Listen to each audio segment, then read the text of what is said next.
I'm late. I had to stop by the Wax Museum again and give the finger to FDR. We know al-Qaeda, Zawahiri, is supporting the opposition in Syria. Are we supporting al-Qaeda in Syria? It's a proud day for America. And by God, we've kicked Vietnam syndrome once and for all. Thank you very, very much. I say it again, you've been had. You've been took. You've been hoodwinked. These witnesses are trying to simply deny things that just about everybody else accepts as fact. He came, he saw, he died. Well, we ain't killing their army, but we killing them. We be on CNN like, say our name, bitch, say it 3 times. The meeting of the largest armies in the history of the world. Then there's going to be an invasion.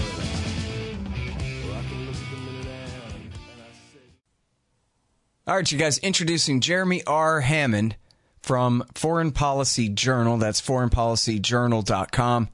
And he's the author of a few books, Ron Paul versus Paul Krugman. Guess who wins that one? Yeah. And Obstacle to Peace, the U.S. role in the Israeli-Palestinian conflict. And I think you can guess who wins that one, too. And he has a new ebook out that's free. Actually, if you just sign up for his weekly newsletter, you get the free ebook on the Israel-Palestine conflict called The Israel-Palestine Conflict, a collection of essays. And they're really good ones, including this one that we ran at the Libertarian Institute just last week. U.S. funding cut for UNRWA illuminates Trump's deal of the century, which was, well, among the best takes on all that activity.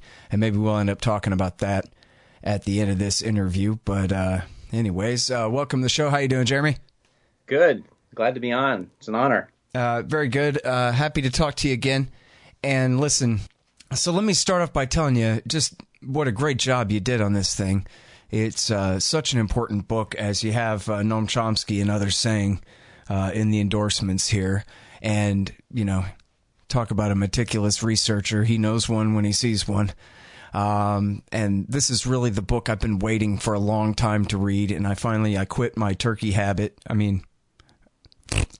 I quit my Twitter habit, cold turkey, and so now I have time to read books again, and it's great. And I finally had a chance to get into this thing. And in fact, it taught me all the things that I knew it was going to, all the stuff that I really wanted to understand about the UN resolution surrounding the creation of Israel and that early history. And as the subtitle has it here, the U.S. role in the Israeli-Palestinian conflict. And it's just really something else. I learned a million things. I started learning things, you know, just a few pages into the thing. I'd already learned, a dozen things. So it's just a great work, and I really hope everyone will look at it, and I really congratulate you for it. It's really something else. Thank you. All right. So to start with here, well, I want to get back to the rise of Hamas. I want to start with basically the overall story really has to do with the legality of all of this and how Israel gets away with what it gets away with and the U.S. role there, which is everything. So I want to talk about, first of all, I want to talk about the UN Security Council resolutions that are involved here. Even though I'm not a big fan of the UN, it is the law that mostly America has foisted on the world, and yet we exempt ourselves and our friends. So it is the standard, the international law here. And so, and I think you even did a whole separate book, right, about kind of debunking the myth that the UN authorized the creation of the Israeli state back in 1948. Yeah, I have a pretty popular article on Foreign Policy Journal called The Myth of the UN Creation of Israel. Okay, so article, little monograph or something kind of thing, right? It's just an essay that I had written and published in Foreign Policy Journal. And that's also included in the free ebook. It's one of the essays that's in the free ebook that people can go to jeremyrhammond.com and sign up to get my newsletter and get that free ebook. It's also one of those essays. And so, I mean, there's this kind of myth that Israel is established through some kind of legitimate political process, and that's just completely false. And so what that is basically the truth that's kind of underlying that myth is that in 1947, the UN General Assembly passed Resolution 181, which was the famous or infamous Partition Plan resolution, which called for the creation of separate Jewish and Arab states as a resolution to the problem that had been largely created by British policy during the Mandate period under the League of Nations mandate for Palestine. And Britain was trying to extract itself from this conflict situation that it had helped create. Like you, I'm also not a big fan of the UN. The UN is largely also responsible for this conflict, and Resolution 181 is part of the problem. So first of all, General Assembly resolutions are not legally binding on member states. Security Council resolutions are. They're the two separate chambers of the United Nations. So in that sense, the General Assembly had no authority to partition Palestine. And all that resolution did was to adopt a plan that had been come up by a UN Special Committee on Palestine, UNSCOP or UNSCOP, which in fact actually was explicit in acknowledging that the goal of the mandate to help the Zionists facilitate the establishment of a Jewish state in Palestine was contrary to the Arabs' right to self-determination. So they acknowledged that right in their report. And the partition plan was a reflection of that same racist colonialist attitude that Western powers had toward the Arab Palestinians. And it was totally inequitable. And we can get into that in a moment, but just to get back to the legality of it. So all it was is it recommended that the plan be taken up under consideration by the Security Council. So that's where it went, and that's where it died. The U.S. representative in the Security Council pointed out that the UN has no authority to partition Palestine against the will of the majority of its inhabitants, and that the only way that could be done was through force, and the UN had no authority to use force in international relations that way. So there's just no truth to this idea that the UN created Israel, and Israel's own founding document, the Unilateral Declaration of Israel's Existence from May 14th, 1948, does cite Resolution 181 as though it conferred some kind of legal authority for that declaration, but it did not. It neither partitioned Palestine nor conferred any legal authority to the Zionists for their unilateral declaration. Which again, they were effectively declaring sovereignty over territory they didn't even control, in which there was a majority Arab population who owned most of the land. The partition plan, by the end of 1940, even by the end of the mandate, the amount of land that the Jews had managed to acquire was less than 7% of the territory of Palestine. Arabs owned more land in every single district in Palestine, including Jaffa, which included the main Jewish population center of Tel Aviv. The partition plan called for a Jewish state to be constituted out of 55% of the land in Palestine, including some of the most fertile land. And it was totally inequitable. It was really a fundamental, premised on a fundamental rejection of the right of the Arab inhabitants to self-determination, as was the mandate. The purpose of the mandate was to deny self-determination to the people of Palestine, unless and until the Jews, through mass immigration, managed to acquire a majority. That was the original intent of the mandate. The mandate was drafted by organized Zionists. And the British government has acknowledged in their document, if you read the Peel Commission report, for example, they talk right in there about how the purpose of the mandate, the mandate was crafted predominantly in favor of the Jews, and without regard for the rights of the Arabs. So the fundamental root cause of the conflict is this rejection of Palestinian self-determination, and that really manifested ultimately in the ethnic cleansing of Palestine during the 1948 war. More than 700,000 Arabs were, expelled or fled from their homes, never allowed to return. And there's another founding myth, foundational myth of Israel is that war was started by the Arabs, who just launched a genocidal war of aggression against Israel to wipe it off the map. But the truth is that the Arab states didn't invade Israel. They couldn't have, because Israel didn't exist. It wasn't a legally defined state. It had no legally defined borders. There was only the unilateral declaration declaring its existence, which had no legal foundation or authority for that. I mean, I could declare that I own your property. It doesn't make me the rightful legal owner of it. What happened was, by the time the Arab states actually, managed to muster a military response after that unilateral declaration in May 1948, by that time, 300,000 Arabs had already been ethnically cleansed from their homes. So, I like to put it this way, forget what you think you know about the Israel-Palestine conflict, because, I think what most people think they know about it is based in myths and legends and falsehoods and lies and propaganda. And I think if we need to start with a firm foundation of what actually happened historically and what the historical truth is, and what the real root causes of this conflict are.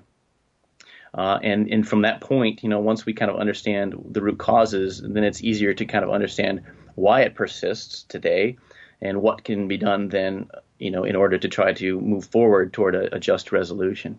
Mm-hmm.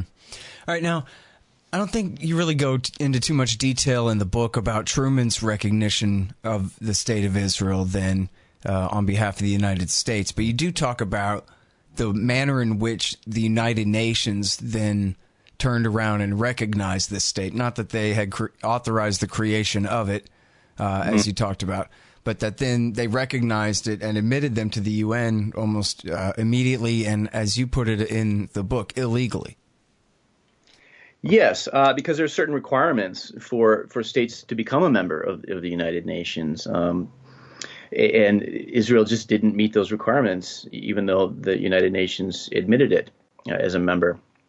And one of the fundamental issues in that respect was the refugee issue, because, again, Israel was established not through any kind of political process, a legitimate political process, but through the ethnic cleansing of most of the Arab population from their homes. And so that's the origin of the refugee crisis that exists today. And the UN General Assembly passed a resolution 194, in the wake of the ethnic cleansing, recognizing the internationally recognized right of refugees of war to return to their homes once belligerency has stopped. They have a right to return to their homes and their property. Israel refused to allow the refugees to return. In fact, made it impossible for refugees to return by systematically wiping hundreds of villages off the map. Mm-hmm. Where Arab villages used to be, that they were wiped off the map. And it was 750,000 people that were forced out of their homes? Approximately, yeah. Uh-huh. And now, and this is something I think you and I are both right around the same age, born in the 70s, but, back, even, I don't know, I guess the way I was taught it in school and on TV and what have you, but certainly for people, I've learned this, for people older than us, that they were taught very explicitly that no one lived there. Imagine that. The eastern shore of the Mediterranean had yet to be settled in the year 1948. And so when all these refugees from Europe came in the aftermath of World War II, they just said, oh, how convenient for us. We'll take a desert and make it bloom. And isn't that nice? And in fact, Eric Margulies, my friend and the great reporter, has talked about how his mom was this intrepid reporter right after World War II, who, had the run of the Middle East and had done all this stuff. And one of the things that she did was she reported on all these refugees, these 750,000 people who were, kicked out of their homes and living in tents and whatever.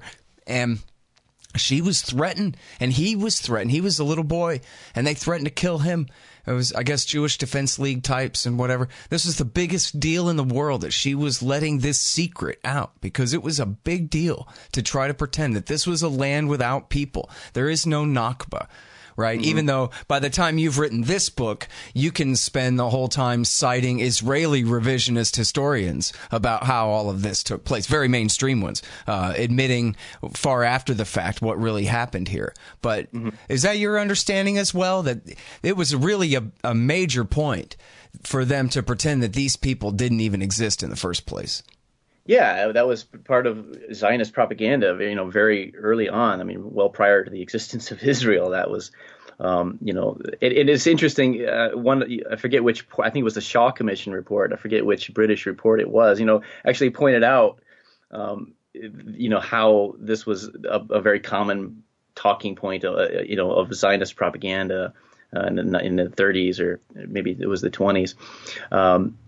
Of how they're claiming that they have populated this unpopulated land, and it was of course completely false. I mean, the Arabs were always a majority, and there was a small population of indigenous Jewish inhabitants, certainly, but I mean most of the population, the Jewish population growth in Palestine during the Mandate period was immigration, whereas most of the growth of the Arab population, contrary to another, just hoax that's out there, that this idea that, the Arabs migrated to Palestine because the Jews had gone there and populated this empty land and made the desert bloom. And so all the Arabs wanted in on, the economic prosperity. And so there was this mass wave of, this is complete nonsense. It's just a hoax.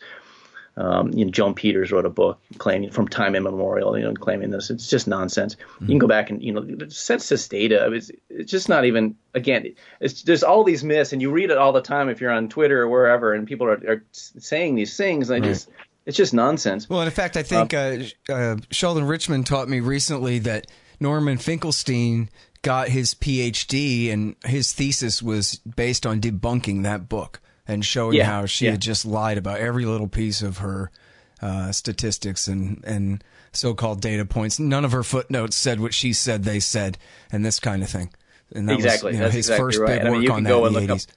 Yeah, you can go and look up, I just recently debunked there was another hoax that came out recently. Ilan Chernow wrote a book called What Justice Demands. I think it's called America in the Israel-Palestine Conflict or something. And it's just another hoax along similar lines, just full of lies and deceptions and misinformation, including that this kind of claim. And the Arabs were the majority. They owned most of, owned more land, even by the end of the Mandate, than Jews in every single district. In fact, even in the territory where the UN had kind of, suggested that the Jewish state should be established, even within that territory, Arabs owned more land. And when the Bedouin population was included, they were the majority. They had a numerical majority even within the proposed Jewish state. I mean, the whole concept was totally racist and colonialist and inequitable. And this is the fundamental root cause of the problem. Well, and you have plenty of quotes from the founders of Israel saying that this is what we have to do. This population is here, so we have to transfer them and all these things. All beyond question. David Ben-Gurion, he that was his favored solution to the problem of the Arab population was what he called compulsory transfer, which was a term he was borrowing from the British in the Peel Commission report of 1937. They were the first to propose that the land be partitioned into separate states, and that the solution to the problem of the Arab inhabitants already living there was compulsory transfer, which would mean that was two ways. They were also talking about forcibly expelling Jews from the Arab state, but there were a relatively small number of Jews living in the territory for the proposed Arab state, whereas there were huge numbers of Arabs living in the proposed territory of the Jewish state. Mm-hmm. So they were really talking about ethnic cleansing.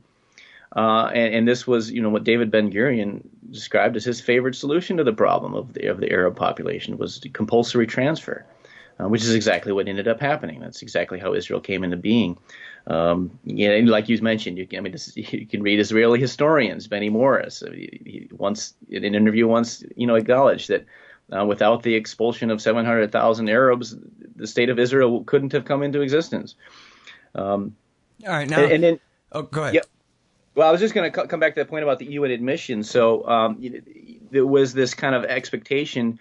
One of the criteria for admission to the UN is respect for international law and respect for the principles of the UN Charter, and Israel was blatantly violating both by refusing to allow these refugees to return to their homes. This was acknowledged in Resolution 194, and despite Israel's adamance about rejecting this the right of Arabs to return to their homes. For the UN to admit Israel as a state while that was happening was just itself a fundamental rejection of the principles of the UN Charter, and that's why I say in the book, I make the argument that from that and other points that Israel's admission to the UN was actually illegal. That resolution itself was in violation of the principles of the UN Charter. Well, and their borders remain undefined to this day, right? To this day, yeah. I mean, everyone calls it a border fence. It's not a border fence. It's an armistice line, and it's never there is no border between Israel and Palestine, which under the criteria for statehood in the Montevideo Convention, that's one of the criteria for statehood under international law, is that it has to have legally defined borders, and Israel has none. All right. Now, so we're skipping ahead in the narrative here because we're skipping ahead in the international law rulings. I think it's, at least for the sake of argument, one could argue here, and I mean, the book is basically centered around the two-state solution as being the international law, and what America's doing to help Israel avoid that. So this really goes to, the question of the occupation since 1967. So one could argue that, hypothetically, all morality aside, that when you kick 650,000 people out of their homes, that and create this, I think 80-20 super duper majority even, right, of Jews over Palestinian Arabs and Muslims and Christians, that at least that is sustainable in the brutal sense of it, right? But it's the occupation since 1967 where half the people that they kicked out of their homes before, they've now taken possession of. They've now occupied the land, and so it's basically a 50-50 split of the population, with other than that 20% of Israeli citizens that are Israeli Arab, who are second-class citizens at best anyway, but excluding them, the super-duper majority then of the Palestinian Arabs are under occupation in the West Bank and the Gaza Strip. And that's the current controversy, right? The current controversy is not over what they got away with in 48. The question is whether they're ever going to go back to those 48 borders or those 67 borders, which is more or less the same thing, right? Or whether they're going to continue holding the Palestinians under occupation the way they are. And so that brings us to, I mean, you can disagree with the way I characterize that or whatever you have to say about that too, but brings us to the question of UN Resolution 242, which was passed with, obviously, the U.S. Voting yes after the 1967 war there to order the Israelis basically to withdraw from these territories. I don't know if that includes Sinai, but yeah, I guess it does, right? I mean, yes, the Golan Heights and then the West Bank and the Gaza Strip. And so this is the international law that the story of your book basically centers around the flouting of this resolution, the kind of bastardizing of it and reinterpretation of it to help Israel get away with murder here, right? Yeah, and this is, I think, a very important thing that a lot of people get wrong. In fact, I'd say most commentators get wrong, even people who are very, very supportive of Palestinian rights. There's this habit of conflating the goal of the peace process with the two-state solution. And this is just a fundamental mistake. The goal of the peace process has always been to block implementation of the two-state solution. Right. So Israel and the U.S. might talk about a two-state solution, but that's different fundamentally from the two-state solution that's actually grounded in the applicability of international law. So Resolution 242, there's this Zionist propaganda myth that resolution did not call for Israel to fully withdraw from the occupied territories, that it could get away with just withdrawing from some of the territories, and that other part of the territory that it was occupying, was open for negotiation. Who would ultimately end up controlling that territory? And totally let me understand. Let me make sure I understand this right, because hey, we're Americans. We understand that Bill Clinton lawyerly way of speaking and getting around these kinds of things. But so the resolution says that they have to withdraw from territories. And the Israelis say, aha, if they meant all of them, then they would have said the territories. And since it just says territories, that means we get to pick and choose which ones we withdraw from and when. And that's the loophole they're climbing through. Yeah, which is on its face absurd, because if you think about it, if you're going to argue that, well, it doesn't say all of the territories, therefore we must understand it to read some of the right. In other words, even if there was a "the" there, they could continue with the same line of argument as long as they're BSing anyway. Yeah. And so, fundamentally, it just in terms of English grammar, the absence of the article "the" has absolutely no effect on the meaning of the clause, insofar as the extent of withdrawal called for is concerned. Wait a minute. Did the U.S. say, okay, if you say so, Israel, we'll take the out and make sure to do it your way so you'll have this loophole? Or was the intent of the Americans, do you know what their intent was? And did they mean it to have the same difference? No, we absolutely know what the intent of the U.S. was. And we know what the will of the UN Security Council as a whole was. After the 1967 war, the U.S. had been working with the Russians in the General Assembly on a couple of different draft resolutions regarding the need for territorial withdrawal, or withdrawal of Israeli forces from occupied territory, rather.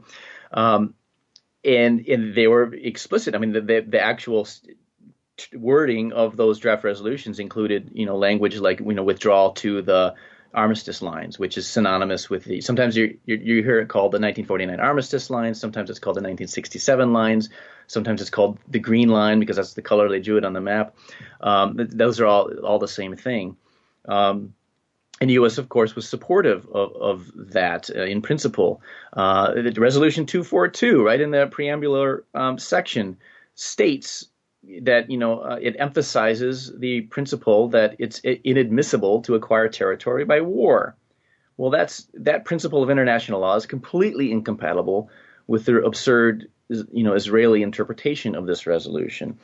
During the meeting records, and you can go look up the meeting records of the UN Security Council, excuse me, prior to and up to the vote. And one of the things that Zionists like to do in the propaganda is say, well, the guy, Lord Caradon, the British guy who was responsible for chiefly drafting this resolution, and I forget his American counterpart, but they quote quotations from them years later, basically repeating this Zionist propaganda interpretation of Resolution 242, saying, we left the out on purpose because we thought it wasn't Israel should not return to the 1967 lines. It's a bunch of nonsense.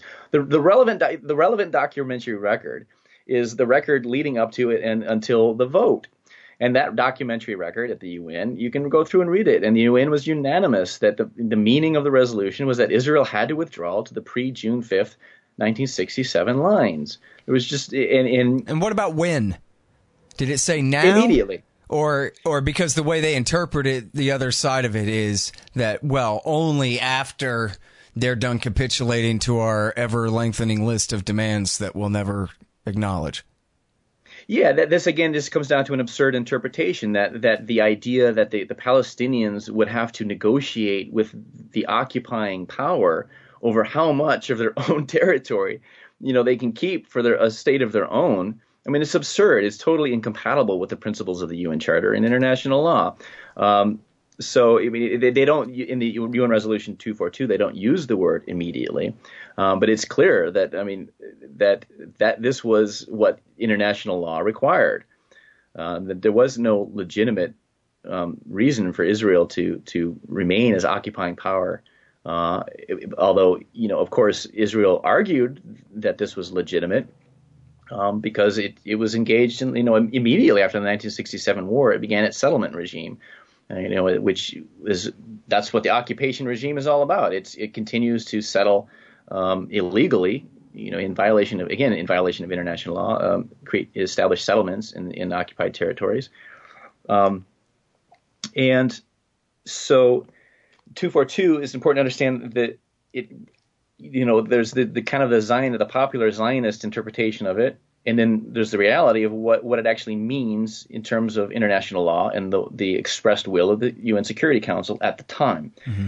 And so this is really important because that's fundamental to understand in order to understand the peace process and the goal of the peace process. Because again, there's this confusion about, this idea that the U.S. has been aiming for, the two-state solution. No, it's in fact the peace process. The two-state solution is premised on the idea that, international law applies to the situation. The whole peace process is premised on the idea that international law doesn't apply. Instead, the occupied people have to negotiate with their occupier, over their own land and over their own rights. And the whole purpose of the peace process is essentially to get the Palestinians to capitulate to Israel's demands. The Scott Horton Show is brought to you by books, particularly Kesslin Runs, a new dystopian novel about the very near future by the great Charles Featherstone. Kesslin Runs. Also, No Dev, No Ops, No IT by Hussein Badakhshani, and The War State by Mike Swanson about the rise of the military-industrial complex in America after World War II. He also gives great investment advice at wallstreetwindow.com. And when you follow his advice, you'll want to get some precious metals, gold and silver and etc. from Roberts & Roberts Brokerage Inc. That's at rrbi.co. rrbi.co. Also, check out Zencash at zencash.com or zensystem.io. It's a great digital currency, but it's also a messaging app and a document transfer app and all kinds of great stuff, too. Learn all about it at zencash.com. And then there's Tom Wood's Liberty Classroom. If you sign up from the link on my page at scotthorton.org, I'll get a little bit of a kickback there. And check this out. Speaking of scotthorton.org, if you'd like expanddesigns.com to build you a new 2018 model website, go to expanddesigns.com/Scott and you'll save $500. Also, don't forget thebumpersticker.com. Stickers for your band or your business at very reasonable prices. High quality stuff there. It used to be my company back when. Thebumpersticker.com. Well, and it's America saying, it's the USA saying to the United Nations, you stay out of it because we will handle it. We are the referee. We are the third party overseeing the negotiations here. And as long as we are, then don't worry, Israel. You don't have to do what they say. Exactly. And this is this is a foundational premise of the peace process. So, but then if the Americans ever backed off, like say, I don't know, any of these guys had any spine whatsoever, and they went ahead and went back to it, then the Israelis have a great fallback position here, which is that the resolutions never said what they say anyway.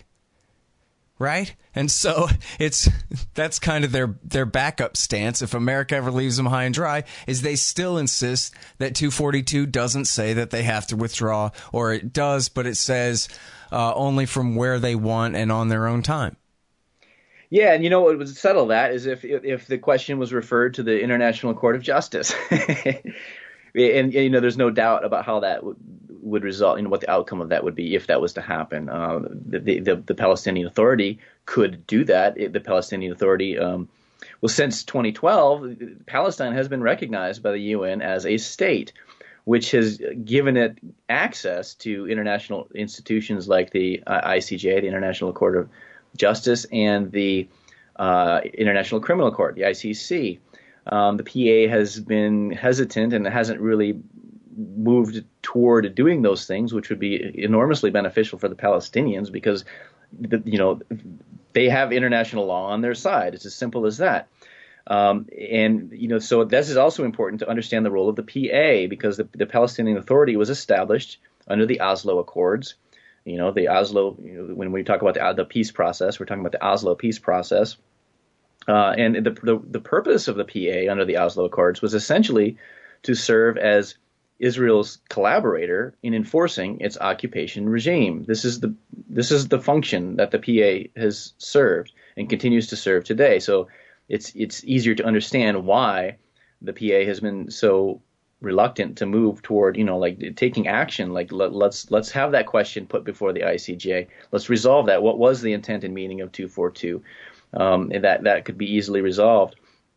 And so the PA is essentially, served this role of collaborator, and itself that's another obstacle to peace is, that needs to be overcome, is that this function of the PA, the Palestinian, the Fatah, the main party that controls the PA, Mahmoud Abbas is the leader of the party, and then the president of the Palestinian Authority, by the way, illegitimate president. His term expired in 2009. But he's served his function well for Israel in the U.S. I mean, he sometimes gets out of line, and they have to kind of lecture him and punish him or whatever. But he's for the most part served as a faithful collaborator, including you hear about the Hamas coup in Gaza and how Hamas came to power in Gaza. Yeah, wait. Stop. Go back for a second. How did what was the role of the Egypt deal in the Camp David deal in 1979? How did that help? Because before Abbas, and we got time, I think, before Abbas, it was Yasser Arafat, of course. Mm-hmm. And so now, obviously, the Palestinians weren't allowed at Camp David, but it was, the King of Jordan negotiating on their behalf, selling them out on their behalf, or what was the beginnings of all of that then? Yeah, well, the U.S. was mediating between Egypt and Israel. Israel had, been in control of the Sinai Peninsula, mm-hmm. and so, Egypt wanted to kind of come to an agreement to get its territory back, and that's ultimately what happened. But yeah, so the situation with the Palestinians was part of that process, and so they were kind of trying to, they were taking the initiative to basically come up with a plan to resolve, the situation with the Palestinians, even though the Palestinians weren't involved, in the negotiation process. In fact, Israel refused to allow, any Palestinian representatives from the PLO to participate. So here is the Israel and the U.S. and Egypt and Jordan, getting together to talk about, the future and the fate of the Palestinians without the Palestinians really having any say in it. And that was kind of the origin. That's where the idea first came up with that Israel would need to have some kind of collaborator regime in the occupied territories to essentially enforce its occupation on its behalf, because trying to sustain the military occupation on its own was proving difficult and expensive and politically untenable in the long term. And so that was the whole idea, was that they were going to have a new Palestinian leadership, and ultimately that did happen in 1995 with the Second Oslo Agreement, which established the Palestinian Authority.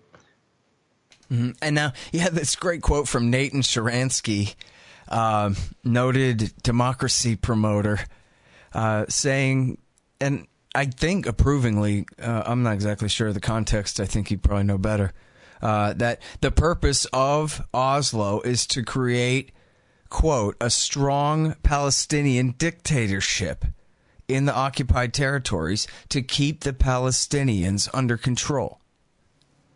Precisely. Uh-huh. Yeah. I think he was actually writing that critically, at least to an extent, but very honestly, very candidly. And that was I think it was him, Sharansky, also who described the role of the PA as Israel's enforcer, quote unquote, Israel's enforcer. Mm-hmm. And that is the role of the PA, and that's also another thing that's really. So he was actually being candid and cynical about that, and was supporting a true peace deal at the time when he was saying that. Well, I wouldn't go so far as to say that he was supportive. Or he was on the side of it. I don't know enough about that, but I think he was being critical that, I think he recognized that the Oslo Accords, the way they were framed and the function that the PA was to serve under it, was not conducive toward, any kind of peace agreement. Right. or any kind of just peace, like a permanent, just peace. I think so it's interesting, right? Because I think, if you ask people about Yasser Arafat, they would think of him as some terrorist leader from some state called Palestine that's always attacking Israel or something like this. Mm-hmm. But here, he's Quisling. He's the leader of the Vichy government in occupied Palestine. That's the closest analogy, right? Yeah, essentially. He had been turned into an Israeli subcontractor. Yeah, that was essentially what happened. The PA is basically a sub-body of the PLO. The PLO is its parent organization, and that's kind of what happened. I mean, he essentially sold out, and the entire political leadership, essentially, of the Palestinians essentially accepted this role. And they have compared to the average Palestinian, they have a relatively cushy lifestyle compared to, they have their political privileges and things. And so, what are they going to do they're not going to want to do something that's going to threaten their own status in their own society. Mm-hmm. So they come to serve this function and this role. All right. Now, so can you explain a little bit about how areas A, B, and C came about in the West Bank? Yeah, this was also part of the Oslo Accords, where there's kind of this idea you hear a lot, this myth that the Palestinians have what's the phrase they say? They never miss an opportunity to miss an opportunity, and so it's this idea that that they've been offered a state so many times and they've always just rejected it just because they hate Jews so much. This is the kind of the talking point of the propaganda. And the reality is that, in every single one of these, so-called offers that have been made, the amount of concessions that Israel has made have been negative, less than zero. In every single concession that has ever been demanded or made during any of these negotiations has always been on the side of the Palestinians. In terms of what each party has a right to under international law. But of course, the peace process is not framed that way. The peace process is framed in terms of what Israel wants. So in terms of what Israel wants, sure, it's made concessions. It's but you read in the New York Times, the Washington Post, the U.S. mainstream media, they say things like Israel has ceded land. Well, no, it hasn't. It's not Israel's land to cede. It might have withdrawn from certain territories. But so this is what it was. In basically the ABC areas of the West Bank, it was Israel dividing up the West Bank into certain areas. There was one area where it would have both administrative and security jurisdiction, and that would be like where the settlements mainly were being constructed. Another area of the West Bank would be. I think it was the PLO or the PA would have administrative jurisdiction, but Israel would still retain security control. And then there would be certain smaller areas where the PA would essentially have both. And so it was the whole goal of that was for Israel to be able to continue its settlement, project and to further entrench its occupation. The goal was not to end the occupation. The goal was to further entrench it and to sustain that as the status quo. Mm-hmm. Well, it's funny. It's sort of like, Yitzhak Rabin, he was going to get us out of Vietnam, and that's why they killed him, kind of thing, where if he got shot, then it must have been because he was the greatest hero ever, and the result of his policy was going to be perfect. And then now look what happened instead, kind of narrative, right? Yeah, it's just another part of the state mythology. Mm-hmm. And now, but it was, Netanyahu did incite a right-wing coup to shoot him and kill him because, they just want the whole West Bank outright, to annex it outright. Right. And to them, ceding Area A, failing to one day ethnically cleanse Hebron and Bethlehem and whatever's left there of the Palestinian population centers on the West Bank is treachery. Yeah. And I think if there is to be progress toward a just peace, the first obstacle that needs to be overcome is the U.S. because without U.S. support for Israel's crimes against the Palestinians, they could not continue. It's just that simple. That is the predominant reason why they are able to continue. And another obstacle, obviously, is Israel itself and its policies. But that's that's something that can only be changed by first affecting the U.S. role. And then the third major obstacle is, as I mentioned, the PA. And that's another huge obstacle that they have an opportunity. In fact, Trump has kind of opened up a door and created an opportunity for the Palestinians to move forward, in terms of taking the matter to the ICJ and the ICC, because the Obama administration was much more, on board with the way things were done up to that point, which was essentially Obama understood that he has to maintain some semblance of credibility for the peace process, because the peace process is precisely what allows the status quo of occupation to continue. And he was very intent on sustaining the status quo situation. And so he understood that, for that to happen, the peace process has to have some kind of credibility. And that's something that Donald Trump simply does not understand. And so he's taken steps that, on the face of it are very harmful to the Palestinians, such as, recognizing, Jerusalem as Israel's capital, even though East Jerusalem is under international law occupied Palestinian territory, and moving the embassy there, even though there's a UN resolution that forbade member states from moving their embassies to Jerusalem precisely because it's so prejudicial to Palestinians' rights. The cutting funding for UNRWA, the UN Relief and Works Agency, which is the agency of the UN that helps the refugees and works with refugees, runs schools and clinics and things in the Palestinian territories.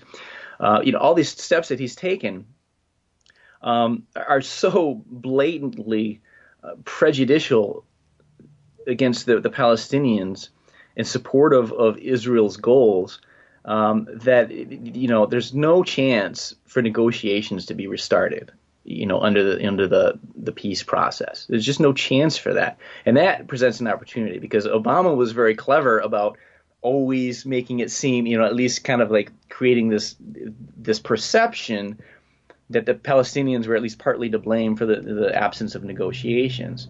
And that perception became increasingly difficult for the Obama administration to sustain as it, neared the end of he neared the end of his second term, and that's exactly why the U.S. abstained on the resolution that came up before the UN Security Council right at the end of Obama's term, rather than vetoing it like he did in 2011, when a very similar resolution came up condemning Israel for its settlement regime. The Netanyahu government is kind of somewhat like Trump, seems to have just been oblivious to this political need to sustain the credibility of the peace process, and Netanyahu has done all he can to help show that process is not credible, that it's it's a farce.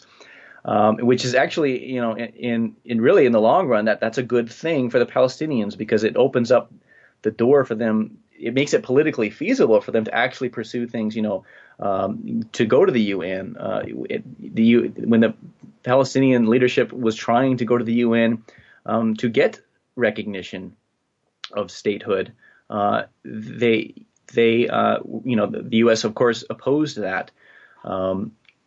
And call that unilateral moves. It's a rejection of diplomacy and unilateral actions. And so for the Palestinians to act multilaterally, and to do diplomacy would mean that they have to come back to negotiate with an Israeli leader who had openly declared this enmity for the peace process, and basically it's this far right wing Netanyahu who has made his intent clear about what his designs are for taking over more territory that belongs to the Palestinians.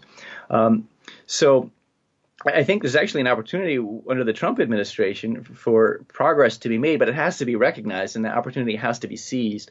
So I think that's why it's so important to understand, number one, the origins of the conflict and why this conflict exists and why it persists today, and then two, understanding this big difference between the two-state solution and the goal of the peace process. Yeah. Well, I mean, I certainly see what you're saying about America and Israel's cover being blown in a sense by Trump overreaching here.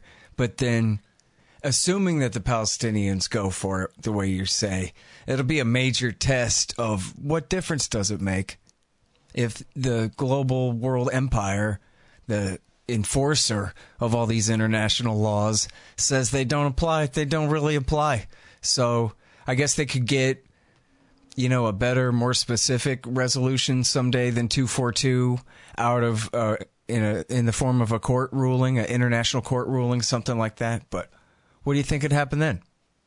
Well, I think we saw a glimpse of what could happen when Tzipi Livni, who was the at the time under, I forget what year this was, but she had traveled to the UK.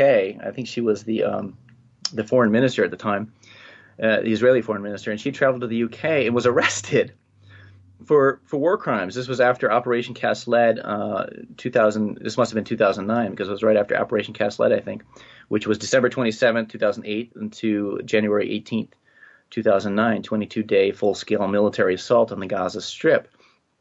And she was arrested, and then the British government intervened with the courts and ordered her to be released, and of course, decried that this even happened, and how could this happen? It's such an offense against, the rule of law, which it wasn't. I mean, she is a war criminal. There's no question. But what I'm trying to say is that I think that could be an indication of what could happen. So if the Palestinians did, pursue, legal remedy through the ICJ and ICC, yeah, sure, Israel might not be a member, party to the ICC, but, if Israeli war criminals tried to leave Israel, they're going to be arrested. And they could be put on trial for war crimes in that situation. And I think that's really what needs to happen. I think there needs to be that kind of accountability and pressure on the Israeli government. And that's exactly why, John Bolton, years ago, had said that now he's this advisor for the Trump administration, but he had said for the Palestinians to pursue legal remedy through the ICC would be like putting a gun to Israel's head, and America's too. Well, he had good reason for saying that because again, international law is completely on the Palestinian side in all of this. So, I should say rather, the Palestinians have international law on their side. And so that's what the U.S. is afraid of when it comes to the ICC and, when it comes to the Palestinians pursuing that course of action. So I think that's a possibility, and I think that's a very realistic possibility if we could get to the point where the Palestinian leadership would actually, vigorously pursue that course of action. All right, now back to the history lesson here. So let's talk about the year 2000. That slogan, the Arabs never miss, the Palestinians here, never miss an opportunity to miss opportunity. That comes from, I think originally, I forget who said it, but it was the accusation about the negotiations in the year 2000, where, sorry, you can't see it, but trust us, it was the most wonderful offer in the whole world, and Arafat turned it down, even though he could have had a state, and it would have been great, but he turned it down because he'd rather fight and make money off fighting, and because he's greedy and evil and bad, and I remember that was the narrative at the time. That's more or less still the narrative to this day, and yet you seem to have a different take in your book here. Yeah, at Camp David, this idea that the Palestinians were, given this generous offer is nonsense. Again, every single concession demanded during that negotiation was expected of the Palestinians in terms of, what each party has a right to, as opposed to what Israel wants. And in the whole, you hear this, Israel offered to give up 95% of the West Bank. Well, okay, but why not 100%? What do the Palestinians have a right to? Well, they have a right to 100% of the West Bank. It's Palestinian territory under international law. So, so in other words, Israel, even if we accept that 95%, so Israel was demanding that the Palestinians cede 5% of their territory. Okay, that's not an Israeli concession. That's a Palestinian concession. And it wasn't 95%. I mean, at best it was 93% or something, somewhere along those lines. It's like when a federal department cuts their budget. Well, we're slowing the rate of projected growth next year a little bit. Yep, but yeah, of course, it's still an increase. Of course, yeah, exactly. It's not a cut at all. And the idea was that the Palestinians would have to accept, limited sovereignty within certain areas of the West Bank, and Israel would control highways. Israel's settlement regime would still exist and continue, and Israel would control Jewish-only highways that cut across the West Bank and divide it into these little enclaves where Palestinians would have really no freedom of movement and checkpoints. It's just like it is today. And the whole Jordan River Valley and the whole Jordan River Valley would be under Israeli security control. Israel would control the airspace, the borders. I mean, you're talking about an open air prison, not a state. Same as Gaza is right now. Gaza is, has been called the largest open air prison in the world. And what did the 2000 deal say about East Jerusalem? I don't recall the specifics. Israel, I don't know if they put me on the spot here. I don't recall whether they had put that off or whether it was something that Israel was just demanding that the Palestinians recognize East Jerusalem as Israel's capital. But what happened at Camp David was essentially no progress in that respect. But then at Taba, shortly after, Israeli and Palestinian negotiators actually sat down together and actually made progress in that area and actually, came to an agreement that, East Jerusalem could be the capital of a future Palestinian state. But as soon as George W. Bush came in and Netanyahu came into power in Israel, that was over and done with. So that limited progress that they had made at Taba was gone. It was kind of back to the pre-Camp David type of situation where it was just these demands being made that the Palestinians must accept that Jerusalem would be the undivided capital of Israel, and of course the U.S. has maintained that that's a subject for negotiations. Well, it's not really. I mean, yeah, sure, Israel wants to retain East Jerusalem, but what is it under? Just like the West Bank, just like Gaza, under international law, East Jerusalem is occupied territory.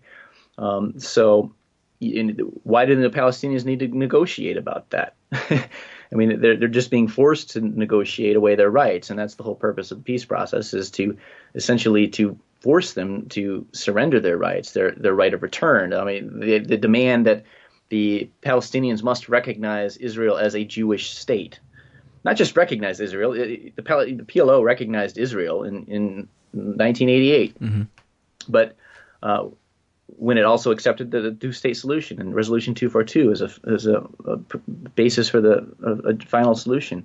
But this idea that the Palestinians have to negotiate with their occupier over their rights. So the demand for the Palestinians to recognize Israel as a Jewish state specifically. What does that mean? It's a euphemism. So what it really essentially means is that they must accede that the unilateral declaration of Israel's existence in 1948 and the ethnic cleansing by which the state actually came into being were legitimate. That's what it means for the Palestinians to accept Israel as a Jewish state. And that the non-Jewish citizens of Israel must be recognized by them as being second-class citizens of this future foreign country, supposedly. Precisely. And John Kerry, at the end of he gave a speech at the end of the Obama administration's term in which he explicitly said it has long been the U.S. position that the Palestinians must recognize Israel as a Jewish state, not just recognize Israel, but as a Jewish state. In other words, the right of return is off the table. And now I want to going back to Camp David 2000 again, real quick here. I took notes here that you have these great sources that you refer to. Dr. Ron Pundak, Shlomo Ben Ami, Akram Hania, I don't know how to pronounce that right, and Ehud Barak himself talking about it. You want to elaborate on what it was that they had said about, my note here is that Ehud Barak himself bragged about it, that he was basically getting away with this PR coup of saying, look at how generous the Israeli offer was, and succeeded in making the Palestinian side look intransigent. That was basically the mission itself, I guess. Yeah, I just pulled up the quote. So Barak, told, I think he was speaking to the Knesset, the Israeli. I could be wrong about that, but he declared right after the Camp David negotiations, I did not give away a thing. I made clear, and I am proud of it, that in exchange for an end to the conflict and giving up the right of return, 80% of the settlers under Israeli sovereignty, recognitions of the security needs of Israel, which is another euphemism, and Israel's affinity to the holy places, we will be ready for painful, defined concessions that lead to a Palestinian state. That was Camp David, in Ehud Barak's own words. Yeah. Now, so here's the thing, too, is this whole book is a couple of degrees shy of being a critique of the New York Times role in covering and opinioning about the Israel-Palestine conflict. Yes, because, of course, I mean, you can't really overstate the importance of their reporting on this issue about what all these things mean. And you're so methodical in the way you take some of their stuff apart and the changing of their language and which parts of their where they used to previously say allegedly, and then when they drop it the next time around, and these kinds of things. You do a really great job of showing. And so that really is kind of the background noise to this whole story, that all along the New York Times is lying about who's who and who's occupying who and who's brutalizing who and who's scaring who and who's doing what to who, how many people are killed on which side and when, and what the law says and what the American negotiations are about. They get it wrong every time, and quite deliberately. Systematically on everything. And deliberately. Yeah. Thank you for bringing that up. Such an important point. I do focus a lot on the role of the U.S. media as well as the U.S. government. And I put particular emphasis on the New York Times as America's newspaper of record, and probably the most important newspaper in the world, and their role. Because the way I look at it, I kind of identify. I mean, the thesis of the book is in the title. The U.S. is this obstacle to peace. So if we're going to overcome that obstacle, how can that happen? Well, I think fundamentally the reason that U.S. policy continues the way it is, where it's, U.S. policy is to support Israel's crimes against the Palestinians, to put it simply. So what needs to happen for that to change? Well, I think enough Americans, if they knew what was really happening and if they understood the true nature of the conflict, they wouldn't, lend their consent to this policy.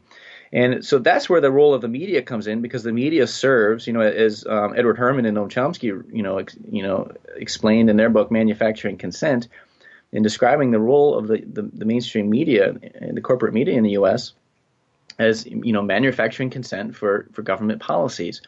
And that's what the New York Times does, and the rest of the mainstream media. They manufacture consent for the U.S. policy of supporting Israel's crimes against the Palestinians. And so that's why, I went to great lengths to expose and carefully document the New York Times just systematic deception about the conflict. Just to give one example for your listeners, the U.S. government claimed that the Operation Cast Lead, which I already mentioned, was a result of Hamas incessantly firing rockets at Israel, and that Hamas violated a ceasefire that was in place. Totally false. It was Israel, uncontroversially Israel, that violated the ceasefire. The New York Times reported Israel had violated the ceasefire repeatedly, but it effectively ended it on November 4th, the very day of the election that Obama became president in 2008. Israel invaded Gaza, killed 6 Hamas members, 4 or 6, I don't recall exactly. And from that point on, the ceasefire was effectively ended. And the New York Times reported that violation the day it happened. Isabel Kirshner reported on it the day it happened. And within weeks, that there had even been a ceasefire was completely wiped from the record. When you read New York Times articles during Operation Cast Lead, it's as though there was no ceasefire. And the narrative just became, Israel launched Operation Cast Lead in self-defense after years of incessant rocket fire. The fact that there had even been a ceasefire, much less that Israel had been the one to violate it, was just completely wiped from the record. So that's and just if you're the average Joe example who doesn't know the story at all, you would think that Gaza is the country next door that's basically attacking them and invading them. And the New York Times never, or not never, but never in context did they explain that, well, these people are kind of locked in here and they're under Israeli control in every way. And so it's not the country next door attacking them. That's why we always talk about two states in the future tense, is because these are conquered, occupied people. Yeah, and even when the mainstream media did acknowledge the blockade of Gaza, and of course they don't relay the fact that that's illegal. I mean, the policy, Israel's blockade policy, is illegal. It's a violation of international law.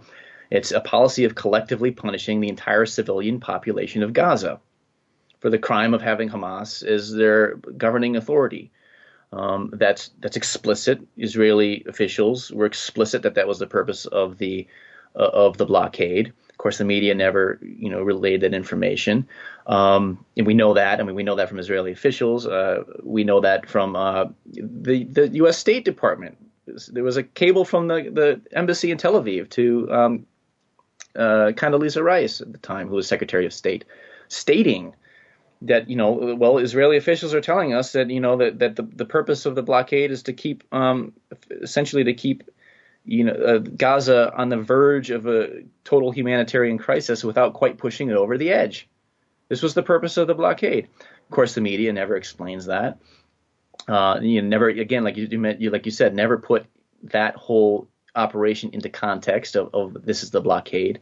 And the Washington Post, I write about this in my book, they did mention, they did talk about in one of the, in one commentary about the blockade, but of course they blamed the Palestinians for it. And that the lesson for the Palestinians from Israel's punishment of them is that they should just give in to Israel's demands, and then all their suffering could end. This is the attitude in the mainstream media.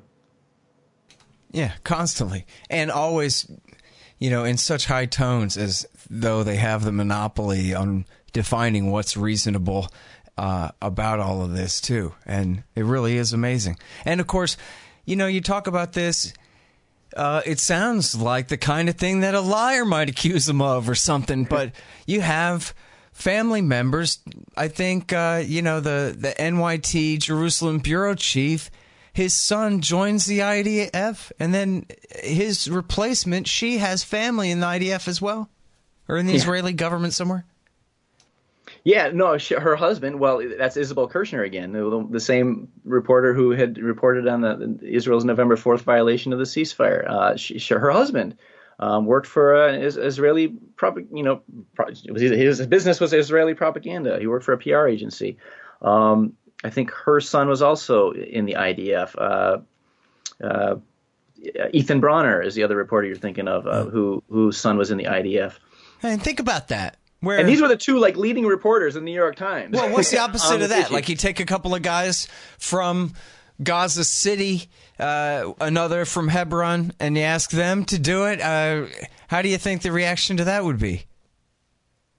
Yeah, this bias, explains why you saw headlines during Operation Cast Lead like, Israeli soldiers vow to soldier, Israel vows to soldier on in Gaza. It's as though the New York Times was just ripping off headlines from IDF propaganda. I mean, and there was another example I just want to cite, as long as we're talking about Ethan Bronner. The way that the New York Times consistently reports the Nakba, the ethnic cleansing, which is, the term means catastrophe. For listeners who don't know, El Nakba is the catastrophe, which refers to, as the New York Times explains it, refers to, the Palestinians' catastrophe refers to the creation of Israel. Well, no, it refers to the ethnic cleansing of most of the Arab population in order for Israel to be created. Kind of a, important distinction there. where one conveys the idea that, well, the Palestinians, they just hate Jews and can't stand to see Jews exercising their right to self-determination. And the other is, well, no, they're upset that their own right to self-determination was rejected. Right. And self-determination on my land, on the other side of the fence, where you got me pinned in. Yeah, you're right. And you know what? So that's the whole kind of, it's the unsaid thing. And I don't feel like neither of us need a disclaimer, but it's interesting to talk about anyway. How, last night, in fact, I saw an interview of Roger Waters from Pink Floyd, who is a pro-Palestine activist, pro-Palestinian activist, being interviewed by Dan Rather. And it came up that Dan Rather goes, hey, they call you an anti-Semite all the time. You want to talk about that? And, of course, his answer was, well, geez, I'm just sticking up for the Palestinians. And you get the idea at this point, it should be so obvious to people, especially when they're attacking Roger Waters, who we all know his whole story. He did a whole album about it that we all heard 100 times, about how his dad died fighting Nazis in World War II. That's who he is. Yeah. He's Roger Waters, the guy from The Wall, everybody. And so... You know what? He's probably not animated by Nazism. You know what I mean? It's not his thing, man. And if you listen to what he says, he's like, well, I'm as caring as I can possibly be. And so in order to do that as good as I can, I try to look for the people who need caring the most. This kind of thing. He's pretty sincere. And you can tell at this point that this cry of anti-Semitism is just the last refuge of a scoundrel. I mean, what's going on here is one nation state is occupying and completely disenfranchising a population the size of their own, right? I mean, it's basically a 50-50 split population-wise. Only, 45% of one side have no representation in the government, no political power whatsoever, no civil rights or political rights whatsoever. And so how do you got to be an anti-Semite to notice that and to criticize that? And yet, you know what, at the same time, not at the same time as though it's a counter argument to that, but just alongside of that is the fact that a lot of people might hear something like this. First, they hear their whole life that no one would ever criticize Israel if it wasn't because they hate Jews. And then they notice they hardly ever hear any criticism of Israel at all. And so then if they do hear someone who's pretty adamant about what's going on in Israel-Palestine, like yourself or myself, they go, well, it sounds like it fits right with what they've been told, that, boy, these guys really have it in for the Israelis for some reason or something like that. So I don't know. What is your reason then, Jeremy? Because I presume that you're not some kind of bigot, because I know better than that by a lot. So what then? Yeah, I get the charge leveled at me pretty frequently. You look at my book, the introduction was written by Richard A. Falk, who was the former UN Special Rapporteur on the situation of human rights in the Palestinian territories. He's Jewish. That's the foreword was written by Richard Falk. It's got an introduction written by Gene Epstein, a former Barron's editor, who's also Jewish. And in fact, he wrote his foreword, his introduction, specifically because he did it specifically in a way that this was his idea, that, he wanted to kind of prepare readers' minds for what was coming and to, hit that charge off, to preempt that charge of anti-Semitism. And say, like, we need to be honest with ourselves here, that, and I as a Jew can say this, that, that Israel has behaved badly, and we need that we need to really recognize and be honest with ourselves about what the real situation is here. Mm-hmm. Why do I write about this issue? So, there's this kind of thing like, well, you focus so much on Israel and Palestine, you don't, how come you're not writing about the tragedy someplace else? Well, I have limited resources and time, and I can only do so much. So why, that's a legitimate question. Why have I chosen this? Well, that guy kind of gets into my story, which, I'll try to give it briefly, but I started getting into political writing after 9/11, and I just was not satisfied with the answer that, I asked the question why. I was naive enough. I was probably better educated than most, in terms of staying up to date with current events and stuff, but I was naive enough to ask myself, why would someone do this? Why would people do this? And I really wanted to know that. And I was unsatisfied with the answer that, well, it's because they hate our freedom. So that's when I really began, intently researching and studying foreign policy and writing about it. And that just naturally led to, the Israel-Palestine conflict. And so I started really putting a lot of time and energy into learning about that. It was just kind of a natural evolution. I was also, a little bit of my background. I was raised in a Christian family, brought up around the Zionists, people who believe that the U.S. must support Israel no matter what. They believe that Israel's establishment in 1948 was a fulfillment of prophecy. I have that background. I came from that environment. And so I'm just kind of naturally interested in the subject because of that Christian background. And so, which also means that you can really testify to the goodness of the people who disagree with you on this about and help you to estimate what it is that they think they know about it and what it is that they're missing too, in all fairness, right? Right, yeah, and since I brought it up, I think that's another huge influence that is kind of underestimated and not really properly appreciated. There's a lot of people focus on the influence of the Israel lobby in Washington. And my take on that is that that's exaggerated because it isn't required to explain like Congress's stance and Congress people's stance on the Israel-Palestine conflict. It doesn't require AIPAC money to explain a congressperson voting the way they do, for example, to support Operation Cast Lead when it was happening, when congresspeople are themselves ideologically Zionists. So you don't need it's not required to explain, the nature of congresspeople's positions on this issue, and in the influence of Christian Zionism in the country is, I think, far more profound than the Israel lobby. As important as that is, I'm not trying to downplay it. I'm just saying I feel it's kind of overemphasized and exaggerated, which I think can be harmful because it kind of makes it seem like, well, there's this outside, the state of Israel and this outside influence is kind of controlling foreign policy. But I think it's more an internal thing. I think it's a domestic, cultural, ideological thing that just exists in the in the United States itself. It's not this external influence, and I think that's important to understand. All right, you guys, here's how to support this show. First of all, subscribe to the RSS feeds, iTunes, Stitcher, and all of that. All the feeds are available at scotthorton.org and also at libertarianinstitute.org. You can also follow me on youtube.com/Scott Horton Show. And sign up for Patreon. If you do, anybody who signs up for $1 per interview gets 2 free books from Listen and Think Audio. And also, you'll get keys to the new Reddit page, reddit.com/Scott Horton Show. And then if you go to scotthorton.org/donate, $20 will get you the audiobook of Fool's Errand, Time to End the War in Afghanistan. $50 will get you a signed copy of the paperback there. And a $100 donation will get you either a QR code, commodity disc, or a lifetime subscription to Listen and Think Libertarian audiobooks. That's all at scotthorton.org/donate.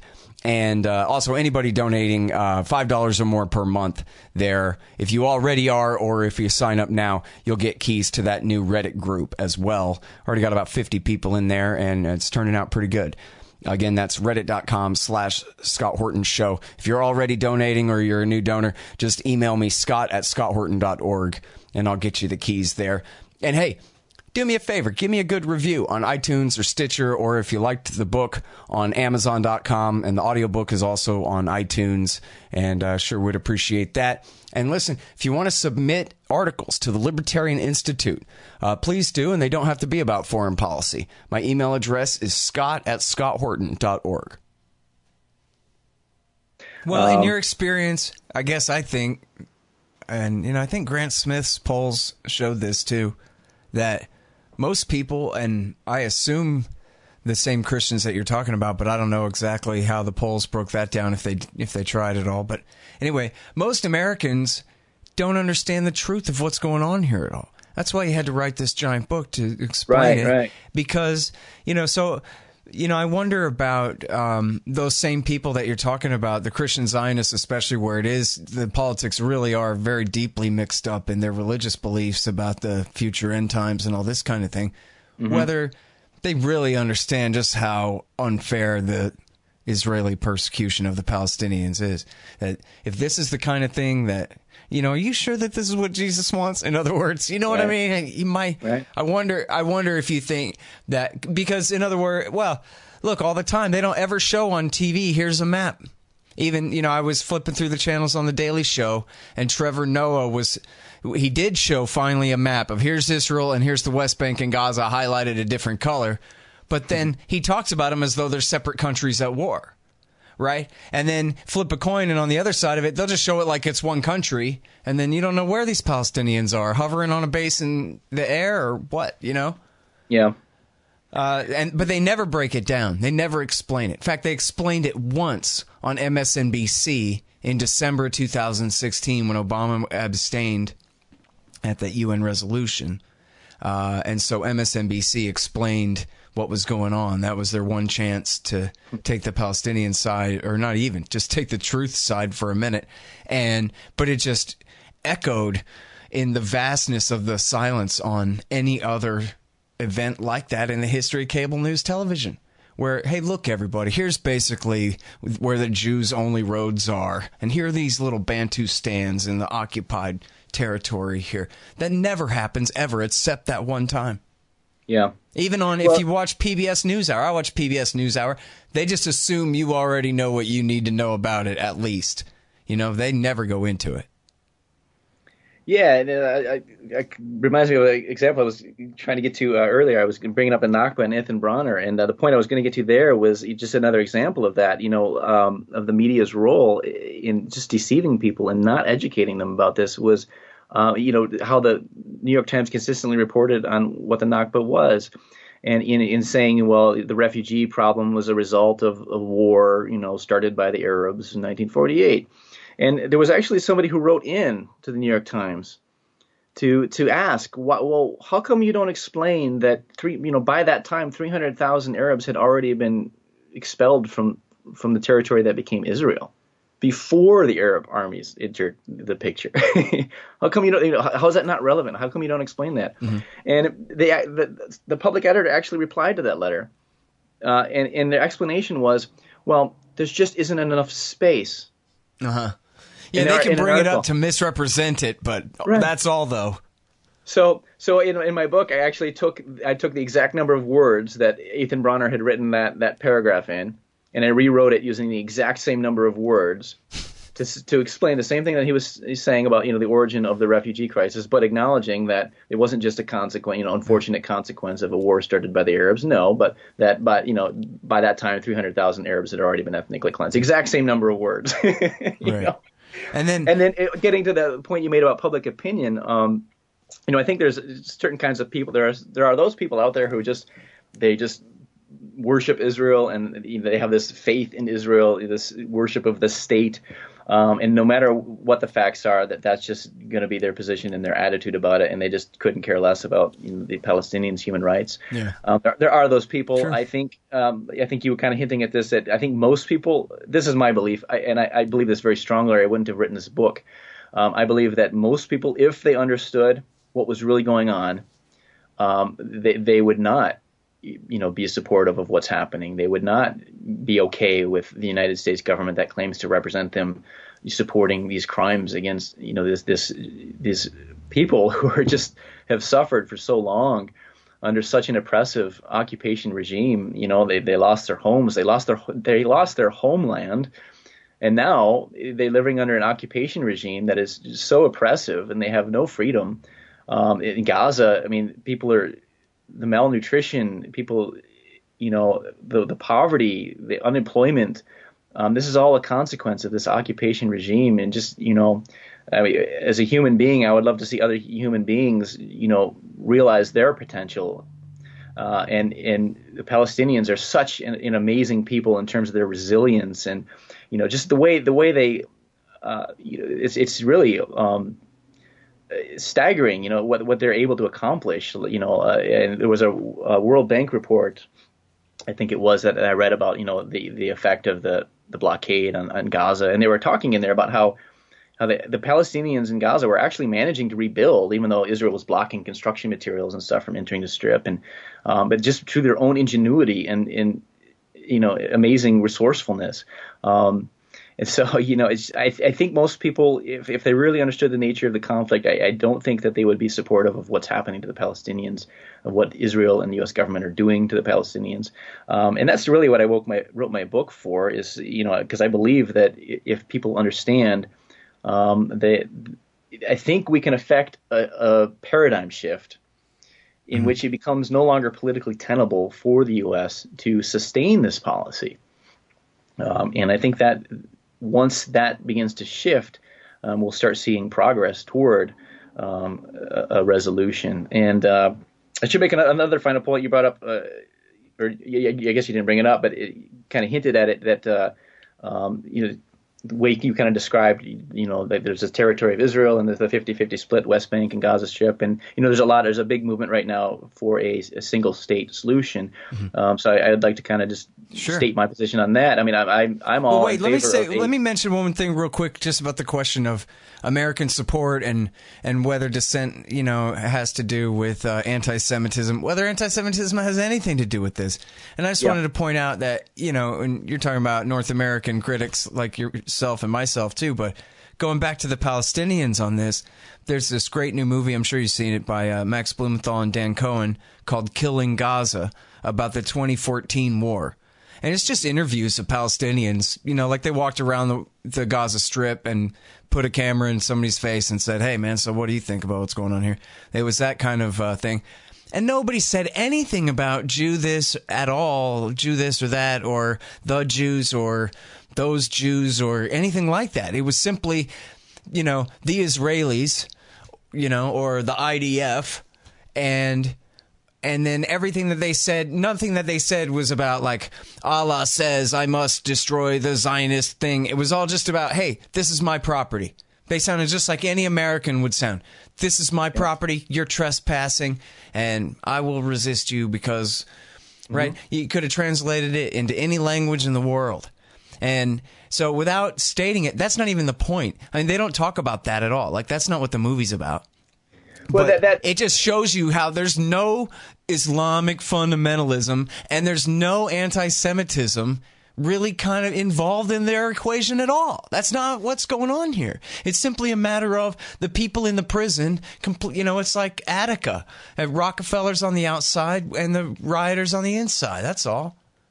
Yeah, going back to the Mandate era, Zionists like to point to Arab violence against Jews that occurred during the Mandate era. There was a 1920, 1921, 1921, 1929, there were various outbreaks of violence against Jews. And, apologists of Israeli policies like to argue that, well, that just shows, the Arabs just hated Jews and there's just inherent anti-Semitism. And, the British government had investigations into each one of those things. And I mean, they state right in their reports at the time that there is no inherent anti-Semitism in the country, and Arabs are acting out of frustration because their self-determination is being denied. The British promise of independence was not fulfilled. Instead, they're living under this British occupation regime that's essentially assisting and facilitating the Zionist project to reconstitute Palestine into a Jewish state. I mean, the Arabs knew what was going on. They weren't stupid. They recognized it, and that's exactly why there's this frustration that outbroke in these violent outbreaks. And so, just to emphasize that point, I mean, you're right. I mean, it's not about Palestinians just hate Jews. It's not about that at all. It's about their rights are being denied. And it's not even that they just do. It's that they don't. That's right. It's like, that's not even it at all. That's that even better, Well, even Hamas leaders have said, that, we don't hate Jews. We just want our right. We just want to be able to exercise our rights in our own land. And Israel, and you always hear Hamas rejects, wants to wipe Israel off the map. And well, there is a bit of truth that, I mean, Hamas would like to see Israel eliminated, but not like through physical violence. they want to see the Palestinians exercise their right of return, which would mean that would mean the end of the Jewish state. There's no question. I mean, it wouldn't exist as a Jewish state if the Palestinians were able to return to their homeland like they have a right to do. So it's in that sense that Hamas, would like to see Israel eliminated. But, is that wrong? And Hamas, since at least 2005, has had a position of accepting a Palestinian state alongside Israel along the 1967 lines. That's been in other Hamas's words, position. They abandoned that position. They changed that position from they want. Yes. Yeah, and since from what they'd like to see to what their doctrine has changed. Yeah, well over a decade ago, Hamas changed that. I saw one of their guys on the Charlie Rose show on PBS saying, "We will recognize 67 borders if you will let us have them. Shake on it. Let's do this." Right. And that's been consistent, Hamas's position. Mm-hmm. All right, now, and I'm sorry, do you remember where you were when I interrupted you? Oh, I was going to say something about the one-state solution. I think that's important. Right, yeah, go ahead, please. It's a big issue.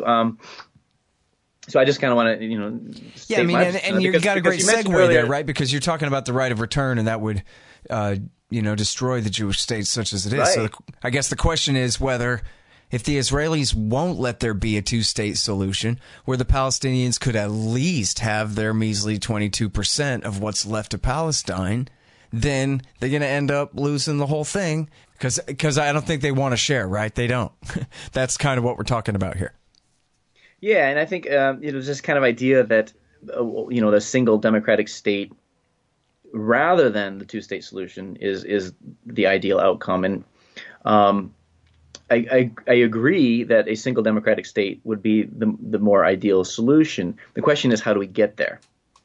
And I think it's a fundamental mistake, a strategic mistake for one-state supporters to reject the two-state solution, because I don't see any other feasible way to get to a single state other than through the two-state solution. And part of the problem is, again, the fundamental misunderstanding about what the two-state solution is. And unfortunately, most, I would say, almost all, I would say, Palestinian supporters get that wrong. And that's one thing that I really want to try to emphasize. It does not include the right of return, then. It includes settling for the West Bank and Gaza and East Jerusalem. Is that right? Well, under international law, the borders, the 67 lines are not a border. It's an armistice line. And so basically, the UN Resolution 242 said, well, this is the situation as it exists today. This is the reality, and called for Israel to withdraw to the June 5th lines. That doesn't mean that Israel legitimately controlled the territory up to the June 5th, 1967 lines. Because, again, during the 1948 war, the Jewish community owned legally, technically legally in a sense, 7% of the territory. And I say that because most of that land was acquired by purchasing it from absentee landlords. So what happened was the Zionists, exploited feudalistic Ottoman land laws to expropriate land from what were really its rightful homesteaders and landowners, which was, these Arab peasants, these poor Arab peasants who were living on and working the land, and they were expelled from it on many occasions when the Jews purchased it. The Jewish had the Jewish settlements in Palestine, the colonies. They had a policy of buying land in perpetuity for the Jews, never allowing Jews to sell any land back to Arabs, and also not allowing any Arab employment on the land that they purchased.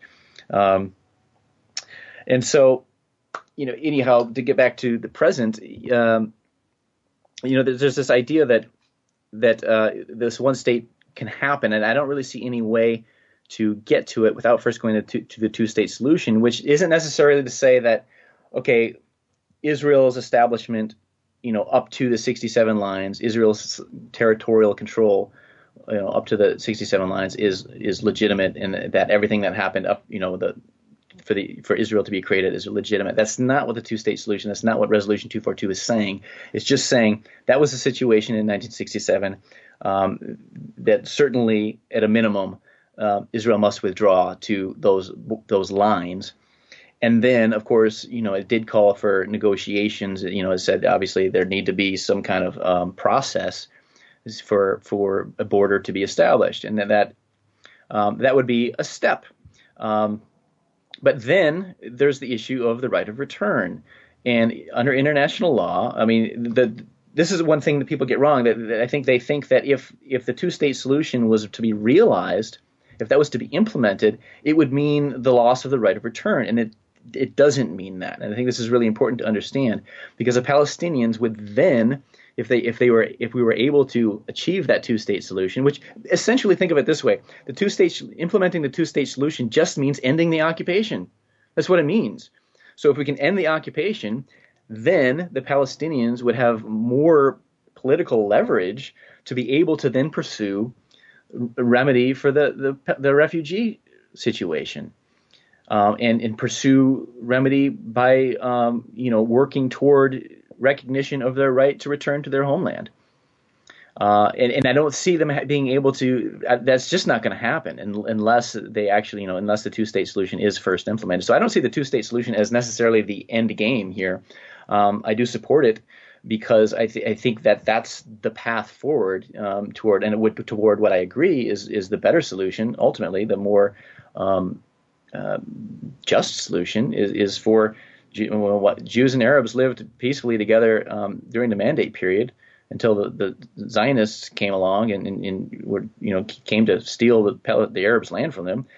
They could live peacefully as neighbors again. Like you just made the point very, very nicely about how there's not this inherent anti-Semitism from Palestinians. Don't just hate Jews. I think it's possible for these people to get along together as they once did. In fact, during prior to the Mandate, Palestine was actually a refuge for Jews because the few Jews who lived there, because especially compared to like Europe, where anti-Semitism really was rampant. Jews living in Palestine had it pretty well off compared to Jews in Europe in terms of that. And so that's just one point I just want to make and emphasize is that I don't see I don't know, maybe somebody has another outline of how the one-state solution could be realized without going through the two-state solution. I haven't seen it.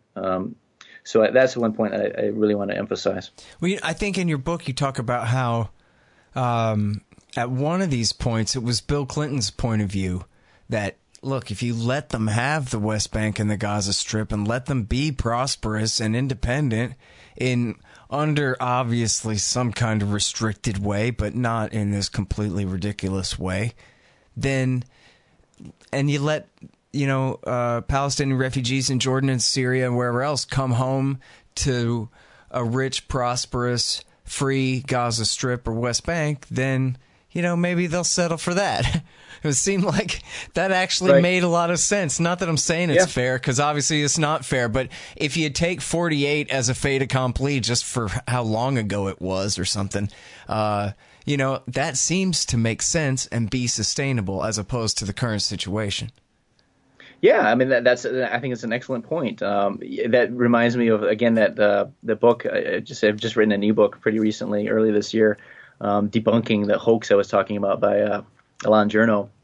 And one of the arguments he makes in that book is that, during the 1970s, right after the Israel began its occupation of Gaza and the West Bank, well, what happened to the economy of the West Bank? Well, it did so well, and GDP went up, and it was just booming. And so he uses this as an argument to say, well, look, Israel's occupation was good for the Palestinians. They benefited from it. So I cite a World Bank report that looked at the same time period to show how, well, no, that was just because of Palestinians. Again, they're so resourceful that they were able to grow their economy, not because of the occupation, but in spite of it. And the World Bank was very clear about that and very clear about how the occupation was limiting the economic growth and really making it, making the growth that did occur unsustainable. By controlling the borders, not allowing exports to Jordan, controlling what gets into the territories, what gets out of the territories, restrictions on what the Palestinians can and cannot do in the territories. And so, yeah, if the Palestinians were allowed to reach their full potential and have some kind of economy where there was economic growth and economic prosperity, a lot of the refugees, I'm sure, would be perfectly happy to resettle within those territories rather than, going back to what is now Israel. No question about it. Again, the Resolution 194 didn't only mention the right of return; it also talked about compensation for lost property and damages. Mm-hmm. That's another solution. That should happen anyways, regardless of whatever else happens. But I think that's a good point to make. That it's not that these 5 million refugees that exist today would just all go flooding back to Israel. That's not necessarily what would happen.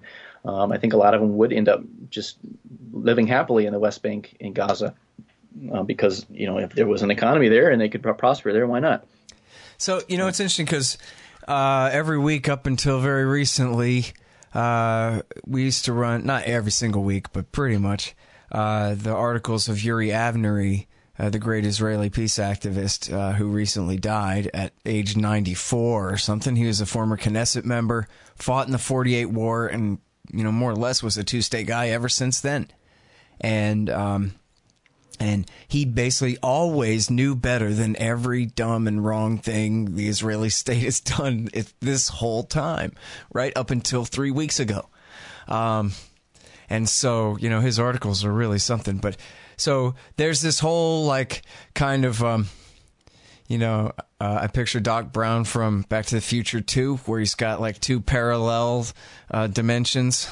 One where Biff Tannen isn't the president, Yeah. And anyway, so there's this Israel as a good sport, good winner after 48 that tried to do their best to make peace with their neighbors and friends with the Palestinians who they defeated, but give them their what's left, that 22%, and let them have independence and this and that, and all the wars they could have stayed out of and all the things and whatever. There really is an alternative history right there in Yuri Avnery's Told You So's, right?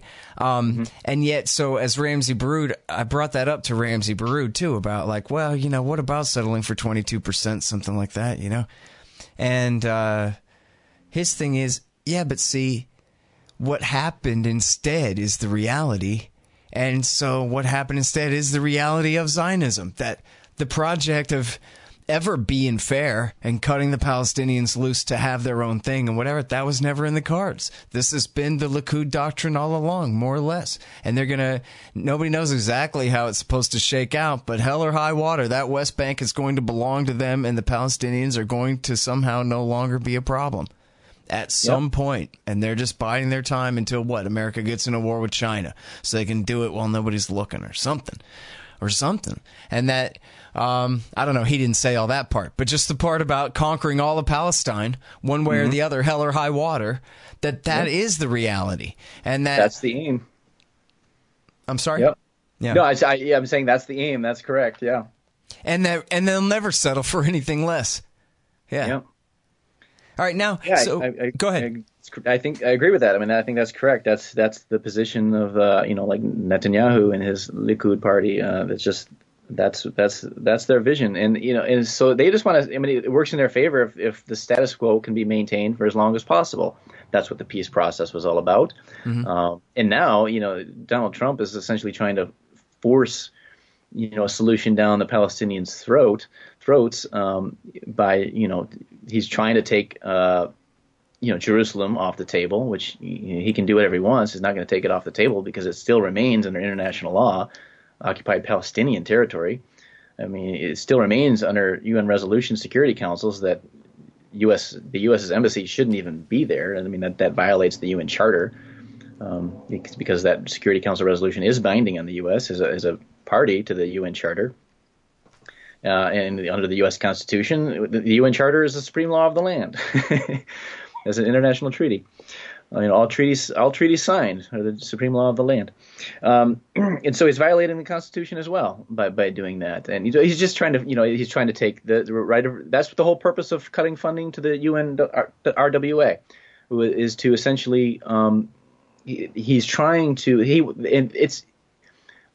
what he's trying to do is to force that UN agency to change the definition of refugees so that 90% of the refugees are no longer considered refugees, and therefore will never have any, possibility of being able to actually get any compensation or be able to return to their homeland. That's his aim. So he's trying to twist the UN's arm to deny the Palestinians their internationally recognized right to return to their homeland. So it's just this strong-arming, trying to force this solution down their throats.